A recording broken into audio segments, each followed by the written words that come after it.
Okay na ba yung lipstick ko or bawasan ko pa? Dagdagan ko ba? Hindi, okay na yan. Okay na. Okay na yung pagkapula niya? Okay na, okay na. Mas ganda pag mas papula. Yung blush on ko ba? Dagdagan ko or bawasan ko? Okay na, huwag mo nang dagdagan. Mas okay yung simple. Mas okay. Mas maganda pag dagdagan. Yan. Yung kilay ko parang mas okay pag bawasan ng konti, no? Okay na, okay na. Okay na lang. Huwag mo nang galawin. Okay na. Sige. Grabe ka naman. Para ka naman hindi tunay na kaibigan. Di ba kapag tunay na kaibigan, sasabihin mo yung totoo kapag kapangit, kapag hindi okay. Ay, yung buhok ko ba? Okay lang? Okay lang ba yung buhok ko? Or kulay Gusto mo yung totoo? Ha? Oo naman, Para friend. maging totoong kaibigan ako sa'yo, ha?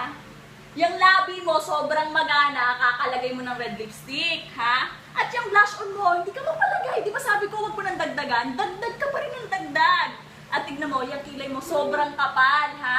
Tapos yun, tatanungin mo sa akin kung ano yung tsura ng buhok mo. Tutsang na, oh, kakaplansya mo araw-araw. Mukha kang ibuburol ngayon. Diyos ko, dahil sa totoo lang. Grabe Masaya ka na? naman. Kung makapagsalita, para kang hindi tunay na kaibigan. Tao dito, eh. Di ba?